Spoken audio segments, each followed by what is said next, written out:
Thanks for that, Carly, and thanks everyone for sticking around, even though we're running a bit late. My first interaction with coral reefs was curled up on a couch watching David Attenborough documentaries because I am from Sweden and we don't have a lot of tropical corals there. While I'd spent a lot of my time in summers snorkeling in very cold water, now in hindsight, it wasn't until I was an exchange student to Australia during my master's project that I finally got to see the Great Barrier Reef in person. And clearly it made a bit of an impact because I kind of never left. So I just want to start off this talk by acknowledging the traditional custodians of the land and sea country where this work has been performed, as well as where we're meeting today, and pay my respects to elders past, present, and emerging, and extend that to any First Nations people or custodians that may be watching. I also need to start by saying that I am presenting this on behalf of the Coral Aquaculture and Deployment team. This is not work that I have done all on my own, believe it or not. And it's a large team focused around how we can do coral aquaculture more efficiently and on larger scales. So when we talk about reef restoration, the scale that we're doing reef restoration projects matter for what the outcome of those efforts will be. And if we want to move from small patches of reefs or smaller reef clusters to larger scales, we are also going to need to increase the amount of corals we produce to support those projects. And so you may have seen this concept of coral seeding thrown around over the past few days. If any of you catched Carly's keynote earlier, you would have seen quite a lot about this. But essentially, we're working on the concept of using sexually produced corals and seeding devices or direct larval seeding, like you may have heard from some of the other RRAP people presenting, to bring more corals to reefs. Now, what we have been focusing on primarily is the coral conservation aquaculture part of this process. So from when broodstock has already been selected and brought into our land-based facility to the point where the settled recruits are leaving the facility.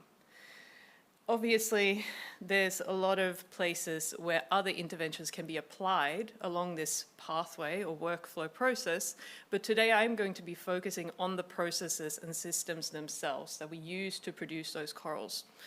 So along this stepwise pathway of production, there's a few shared challenges and bottlenecks. So for example, we need to really maximize the yield at each of the production steps to make sure that we get the best bang for our buck. We need to optimize the space usage in facilities so we can house as many corals on as small of an area as possible. We need to reduce the labor requirements to bring down costs, improve water efficiency because it simply won't be possible to have full flow through facilities on the scales that we are envisioning to do these operations at. And finally, we need to continue to expand the number of species that are amenable to these aquaculture processes.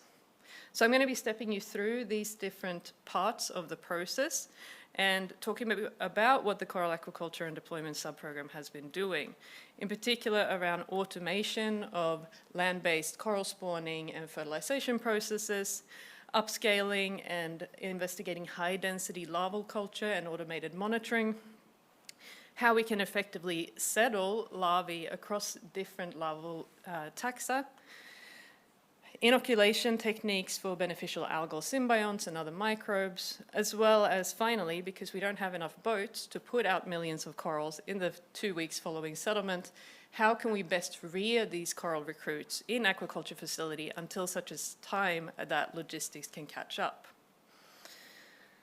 So I'm going to start at the start with having brought in our broodstock corals and needing to spawn them in a land-based facility.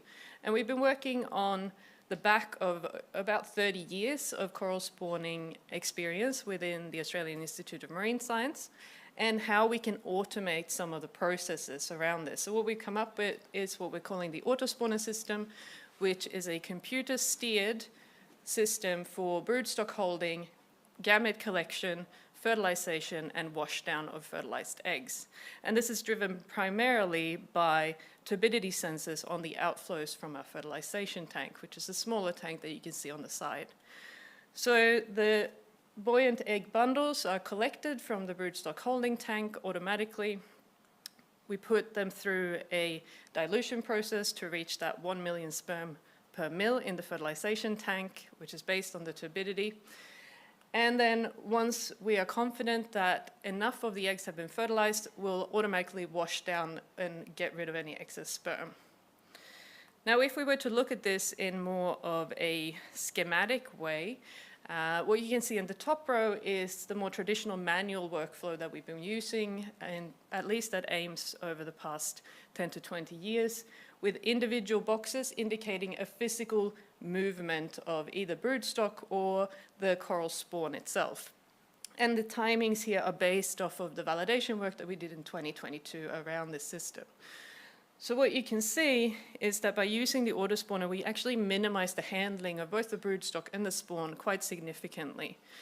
We also see significant time savings from the time of first spawn being detected on the broodstock to the fertilized eggs being in the culture tanks. Finally, of course, and time savings will always equal labor savings and money savings when we talk about these big type of operations. Finally, we also saw that we can reduce the spatial footprints of these systems by reducing the need to have different parts of the process happening in different parts of the facility. So we validated this in 2022 with 4 species. We've since added another 4 species that we have successfully spawned and used with the autospawner system. When we have our fertilized eggs, we of course need to rear our larvae, and we've been working a lot around tank design. What size tank is best? Is there an upper limit that we can go through? And how do we make sure that the environment within the culture tanks is homogeneous throughout the process? We've been looking at different water treatment and level densities that can be used to increase the amount of larvae that we can store on any particular square meter. And some of these experiments have been some really, really large-scale experiments using tens or dozens of 500-liter culture tanks. And it's also been focusing around how we can make water usage more efficient. So for example, in 2023, there were large-scale experiments comparing systems using fully flow-through rearing tanks, so single-use water in a sense, to semi-recirculating tanks. And as you can see, for neither of the 2 species that we tested, were there any negative impacts on the larval survival over time. So this really means that we can actually use semi-recirculating system for larval rearing, which will save us a lot of water as we continue to upscale. We've also been working with some collaborators around how we can automate the monitoring of these culture tanks, and in particular the robotics and AI teams at QUT down in Brisbane, and the C-Slick system that they've been producing for us and testing alongside us, you can see down in the corner here, is getting quite close to being deployable at this point. So we've been doing testing over a few years. What you can see here is an example image that the cameras take of the culture tanks and how we can identify different life stages of embryonic development and actually, with validated data, give us real-time monitoring of what the densities in any given tank is, which means, again, we can reduce some of that husbandry and make sure that we catch culture crushes early and can put in place interventions to make sure we don't lose critical larvae. But we don't really want to try to transport hundreds or thousands of liters of larvae around on trucks, so we want to make sure that we can settle all of these larvae before they leave the facility. So for this, we've been working, for example, on settlement materials, which ones are more appropriate, what are the advantages or disadvantages, and Jenny Fong et al. Has found that a concrete of the right rugosity and the right composition is actually what the larvae prefer and what they do the best on, which is great because it's one of the cheaper options that we can use for these purposes. We've also looked at various settlement tank designs and testing how we can optimize the number we settle per square meter. We've been looking at different settlement queues. So Abdul Wahab et al. Did an amazing study comparing 15 different species of algae across 15 species of corals to find out which coral respond to which inducement queues. And as it turns out, a couple of them actually cause strong inducement of settlement across most of the species of coral that were tested. So perhaps there's a way that we can get universal settlement cues to minimize the number of species of algae that we need to keep in culture to be able to settle our corals. So maybe, we'll see. There's more work being done. In addition to this, sorry, it's a bit of a delay. We've also had work done around the settlement competency of the larvae across a number of different species and families of coral. So when do they become competent, and for how long do they stay competent, so that we can plan which species of coral to settle at what time. Oh, sorry about that. That's that one, just in case you missed it. We've also been working about whether we can direct exactly where the coral are settling on the substrate that we're using, including looking at microtopography features and things like alternative cue delivery methods. Because really, if we could circumvent having to condition the substrates that we're using, we could save a lot of time and money. We've had some preliminary work done on this using ground-up CCA, some peptides, and some CCA extract. And it does seem to be working. You can see the ring of recruits around where each of these, I've lost the word, each of these cues have been applied, but we have more work to go in terms of how to make that cue stick around for long enough when we apply it.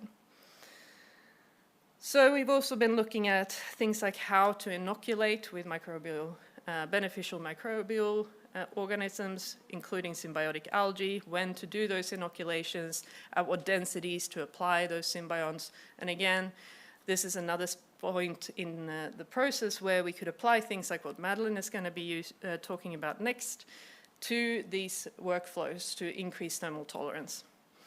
We've also had investigations into potential coral probiotics and how they could potentially be applied to increase yield and health of the recruits. All right, finally, because we can't get them all out at the same time, we need to be able to rear them for at least up to sort of 3 months in nurseries. So we've been looking at different tank designs of how we can house them. Are there differences in the survival depending on how we do that? What are co-culturing organisms that we can use to be able to reduce husbandry? There's a recent publication by Neil et al. On this, where we can really get some great benefits and reduce the amount of labor that we need to put into the tanks, but still have healthy recruits. Same with conditions in nursery tanks, for example, light intensity, which again can lead to those time savings. We've had a number of experiments around what feeds to use and how to do the feed deliveries. Again, the water efficiency, but in this term for the recruits, so comparing recirculating and flow through. We are currently in the process of analyzing that data, but the preliminary observations is that we can use recirculating for the recruits as well. And again, some automated monitoring with the robotics team and the seagrass system. I'm not going to go into that more because there's a few too many moving parts for a 12-minute talk. So to summarize our progress to date, we have shown that we can get yield increases across multiple steps in this process by applying things like species-specific information, using the right materials, and processes that are suitable for the taxa that we're working with. Automation and system design can improve the space usage in our facilities. The autospawner is a great example of this. But automation, bespoke materials, nursery conditions, co-culture, and AI monitoring can really help us reduce those labor costs, because a lot of the issues around upscaling aquaculture comes back to how much labor can we do. Our preliminary results indicate that we could actually use recirculating systems, which will save us a lot of water. And we've continued expanding the species list across all of these different steps, and we will continue to do so in the coming years. So thank you to our funders, thank you to everyone that's contributed, and for being here today.